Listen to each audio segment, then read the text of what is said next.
Seconds ago, there was a lot of commotion starting here. There's some network news playing behind us, and as that rolls through to cover the Arkansas race, people here get excited. The campaign staff have been confident all night. They say that Sarah Huckabee Sanders herself won't be coming out until her victory speech later on tonight. Again, the polls just closed moments ago. This has been a long campaign trail that could all end tonight.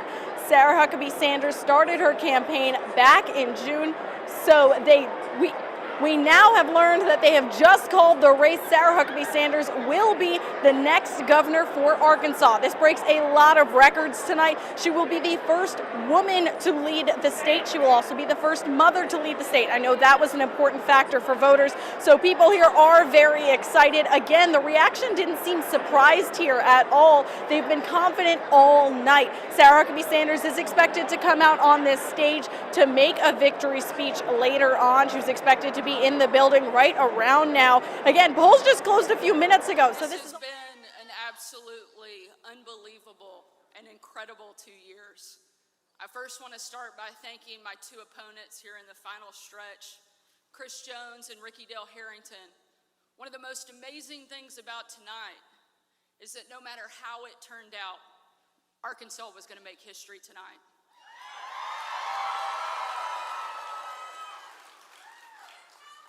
I know it will be the honor of a lifetime to serve as Arkansas's 47th governor and the first female governor the state of Arkansas has ever had. And the small town of Earl in eastern Arkansas, right near Memphis, just elected the youngest black mayor in the country. The town of about 2,000 people chose 18-year-old Jalen Smith as its next mayor. Now, Jalen recently graduated from high school and he still lives at home with his parents. Now, even at a young age, he has important plans for his hometown, with his challenger offering his full support. First, I want to improve public safety here. Secondly, tear down abandoned houses, transportation here for the community, bring a grocery store here. Everything has been cordial. If I can help him do anything, he would.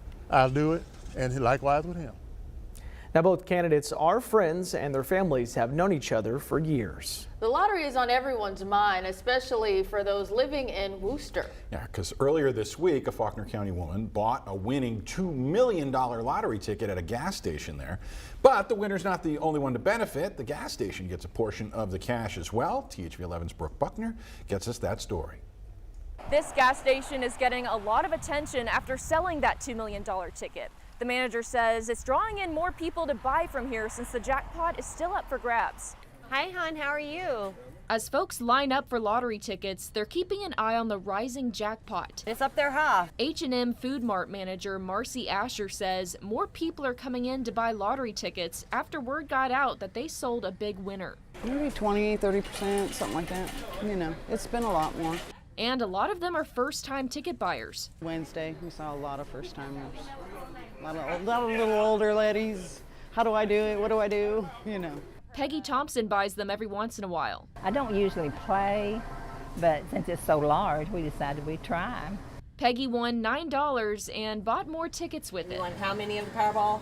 The $2 million winner isn't the only one who benefits. Asher says the store will receive 1%, which is $20,000. We were really surprised because usually it's up north or way up in the northeast or something. Nothing ever in Worcester.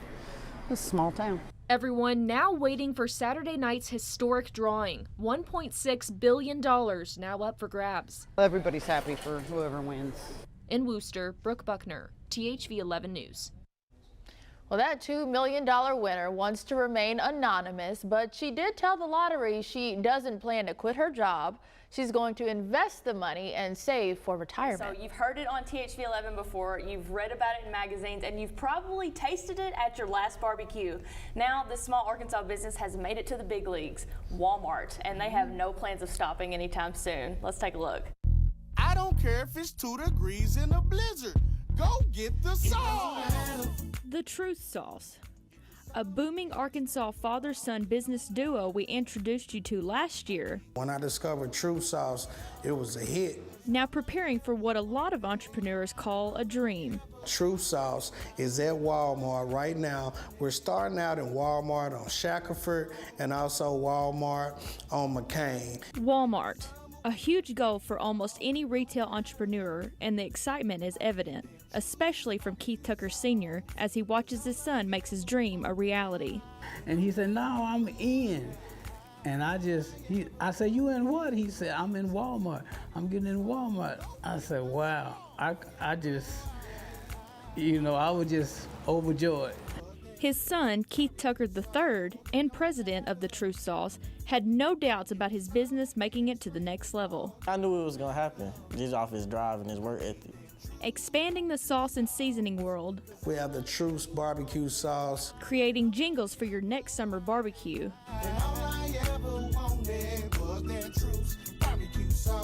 To a fast break down the court with his own inner city youth basketball team, Team Truth. Kids can do anything in the world, and it's easy to get in trouble these days. So we wanted to really take these kids, show them a positive light, and tell them they can do something outside of the street activity. With a success that will continue for generations, Tucker's father and son are excited to see where this new venture in the world's largest retailer will take him. Global. I see it global, all around the United States, all around the country. That's my son. You can't wait, because I'm going to be bragging. Even when I go in Walmart, I'm going to just go by that aisle just so I can tell people, that's my son, Saul. 35 United Methodist churches in Arkansas officially broke away from the denomination this weekend over its stance on LGBTQ people getting married in the church and serving as clergy. Tonight, TH11's Jalissa Garza spoke with a local Methodist pastor and shares his reaction to the split and what comes next. This is the church I grew up in. It's the only church I've ever known. Brad Elrod is the pastor of First United Methodist Church in Ozark. He says he's feeling a lot of emotions right now after more than 30 Arkansas churches disaffiliated from the United Methodist Church. As of right now, people of the LGBTQ community can be members of the local church and participate fully in the life of the church. Well, I say fully, it's not technically fully because they can't be ministers. They can't be married in United Methodist churches. The churches choosing to break away cited reasons of conscience about LGBTQ people's involvement in the denomination. This new traditional stance was first brought up in the 2019 General United Methodist Conference. Elrod says this debate is nothing new, but perspectives are changing. It's all well and good until you start talking about the people you know and love. The 35 churches who've chosen to disaffiliate still have steps to take. Arkansas Bishop Gary Mueller said in a statement to THV11, those steps include setting up a new legal church entity with the Secretary of State's office. Studies across the country have shown that around 80% of the churches that are leaving, as of right now, plan to just be independent. In the end, Pastor Elrod says it's hard to watch his church splinter, holding on to words that bring him comfort. One of our favorite verses is John 3:16, for God so loved the world that whosoever is pretty inclusive. There's no kind of qualifiers to whosoever believes in him will have eternal life. Jalissa Garza, THV11 News. 3 Methodist churches in Cabot, Jonesboro, and Searcy tried to disaffiliate but did not reach a majority vote. Bishop Mueller says those churches can restart the process if they wish. Getting married can be an exciting and expensive time for any couple. Now, a relatively new wedding trend is making some people think about how they can avoid breaking the bank for a ceremony. THV11's Frederick Price shows us how. It's been my lifelong dream to be a wife. Walking down the aisle is one of the most momentous events in one's life, but May Leakey Harvey is finding out it can be stressful, especially with inflation challenges. There's a lot of venues around here, especially in Little Rock, that are charging $6, $7, maybe $8 grand. Initially, she had hopes of pulling off a big and extravagant wedding. I wanted to have maybe 200 to 300 people and have a lot of food. Now, with the price of food, flowers, and even wedding dresses up, she has no option but to pick a more realistic plan for her special day. I've had to kind of dial back on the amount of guests I'm bringing in. I had to choose a different venue that was actually out of town. It's something similar to a micro wedding where the couples have a quick ceremony with a smaller guest list. We've probably done half a dozen smaller events like that. Carol Dupriest with the venue at Oakdale tells me inflation continues to have an impact on her business. Getting flowers in from other states, other countries is increasing the prices tremendously. And she says people are combating these higher than usual prices by organizing these micro weddings. I do think it was a lot to do with inflation. They would have a small, intimate ceremony and reception, and then a year later, on their first anniversary, they would have the big party. Although Harvey is still making tough decisions about how her wedding will turn out, she remains optimistic and has some advice for any brides-to-be. Don't be discouraged. Just try to figure out what works best for you and, make it fun. Be happy. In Little Rock, Frederick Price, THV 11 News. And Dupree at the venue says that people are now scheduling their weddings further out. Instead of 6 to 9 months in advance, people are now looking at 12 to 18 months. This gives people a chance to put down a deposit a year ahead and pay the rest the next year. What'd you say, OJ? Hey, you see a shoe back there? Where is it?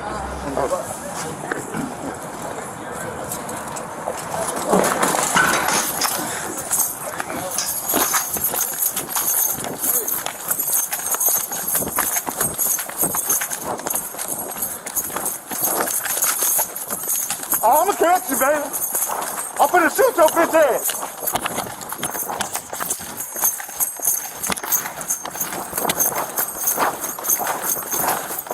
I ain't got my radio.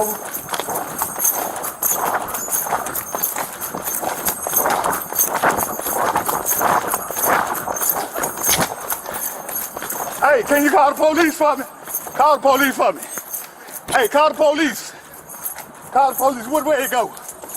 An Arkansas man and a Tennessee teen have been charged in connection with the alleged kidnapping of a 17-year-old Hot Springs girl. 38-year-old Samuel Wayne Bowling Jr. and 19-year-old Dayla Ferrer were booked in the early morning hours of Wednesday, April 20th. Bowling of Arkansas and Ferrer of Tennessee have both been charged with felony counts of kidnapping, aggravated robbery, battery, and false imprisonment. Police in Hot Springs and across the state spent Tuesday searching for a teen who disappeared on Central Avenue Monday night. In a statement, the Hot Springs Police Department said she was found after an alleged abduction. The 17-year-old was reportedly abducted after a woman asked her to use her cell phone as she left work Monday night. Later Tuesday night, Hot Springs Police found the vehicle connected with the Amber Alert about a block away from the Sun Bay Resort and later impounded. 38-year-old Samuel Wayne Bowling Jr. entered his guilty pleas to both counts, each punishable by a minimum of 20 years to life in prison and a fine of up to $250,000. 20-year-old Dayla Ferrer also pled guilty in the same court to the single count of kidnapping, while the conspiracy count was withdrawn as a part of her plea agreement. Now in June, both Bowling and Ferrer were indicted on charges by a federal grand jury in Hot Springs. CHI St. Vincent North is a small local hospital. So when the news broke of the police response in Sherwood, it immediately hit home for many people here. Similar deadly shootings in other parts of the country immediately conjure up worst case scenarios.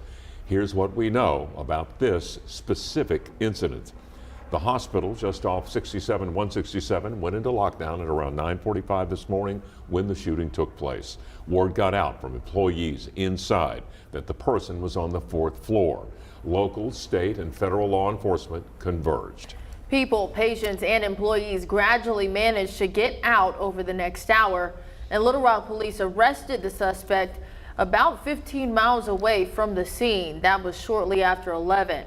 Leading the hospital to lift the lockdown around 11:20. Now, unfortunately, one man was already dead by that point. Our team coverage begins with our Ashley Godwin. She has all the details on the gunman, his arrest, and why police think he did what he did. Ashley.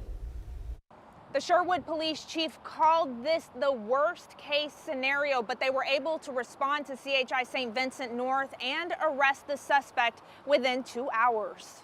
And that is thanks to the actions of the hospital staff and the people that are standing behind me here today. It was around 9:45 in the morning when police got the call that shots were fired at the hospital.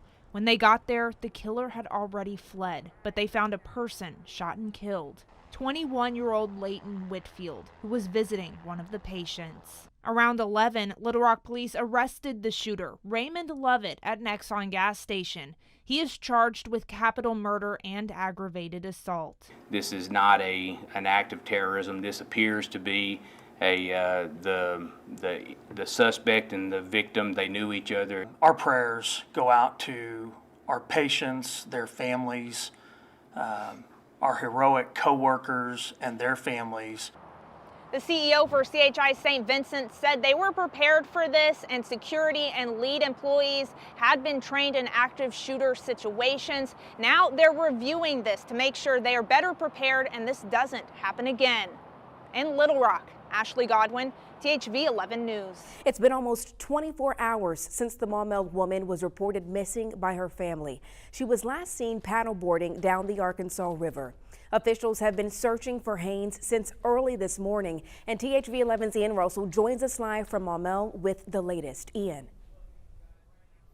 Hey Marlisa, yeah, right now we're out here at Park on the River here in Maumelle, and like you mentioned, crews have been out here all day searching for Ashley Haynes. Some new information to share with you all tonight. Family and friends have confirmed through officials that a paddleboard belonging to Haynes was found earlier today. Now, while officials aren't commenting on too much else at the moment, though, we sat down with someone who knows the river well to get a sense of what it was like on Wednesday night. It's a busy scene on the Arkansas River. Officials from multiple agencies, both local and statewide, have converged here to Park on the River in Maumelle. Officials with Maumelle Police have confirmed this is where their search for missing Maumelle woman Ashley Haynes is focused. Early Thursday morning, Arkansas State Police used its helicopter to help with the search, and Maumelle Police says the North Little Rock Police Department is also assisting with its drone. And this afternoon, the Pulaski County Sheriff's Office is involved as well.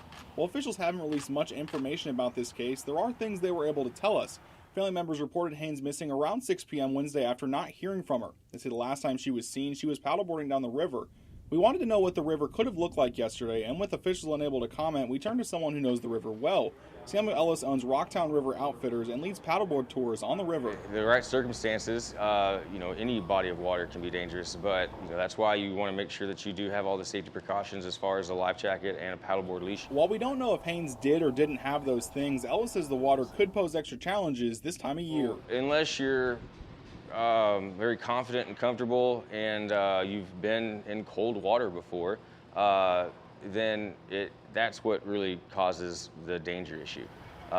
It's just, again, the circumstances of cold weather and rough water or windy water, windy days, that can be what's dangerous. And new tonight, we have some heartbreaking news coming out of Maumelle.